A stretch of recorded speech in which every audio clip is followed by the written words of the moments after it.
Debashish likes to say people's eyes glaze over when it comes to numbers. That also, modern research shows, is nothing to be ashamed of, because our brains are not hardwired to understand risks of speculative investments or even complicated financial ratios and things that people expect you to know.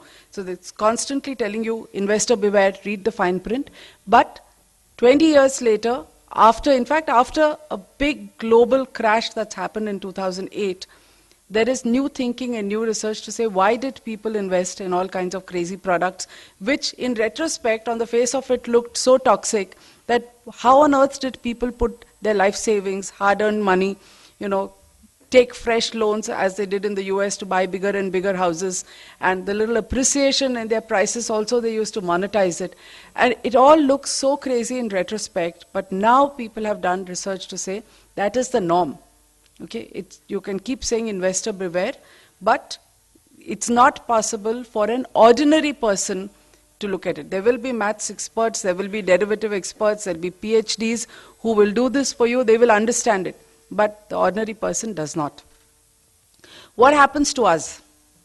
What we do is we tend to translate our experiences in buying consumer durables. Okay? So when you buy a fancy car, you pay more for a BMW, you expect that it's going to work better than your little Wagoner maybe.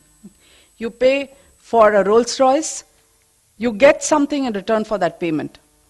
In the financial world, if you say that I won't go to my public sector bank or my cooperative bank, let me go to HSBC or Citibank, it doesn't mean that you will get anything different, you'll only pay more.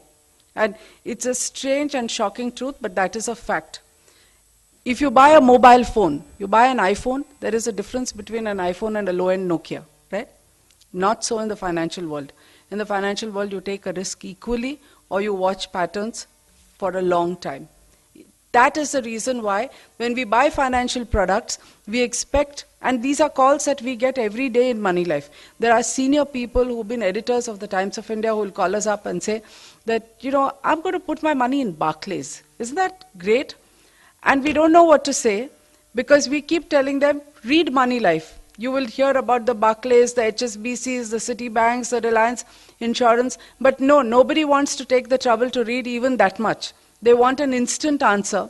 And if somebody asks me what is an instant answer, is HSBC or Citibank better than State Bank of India or your local cooperative bank, City Union, something, I am not going to be able to answer it unless you're able to run through what we are trying to say about basics and fundamentals and why people make mistakes that they do. But the cleverest of people want an instant answer, press of a button. And if we don't have that answer, a lot of people are daft enough to think that it's because we are biased. But the fact is that your experience in buying a washing machine which is plugged and played, your experience in buying a mobile phone or a toaster does not translate to financial products. And if this is the only takeaway that you have from today's program, I think you would have been 50% on the way to being safe with your money because you learn to think differently.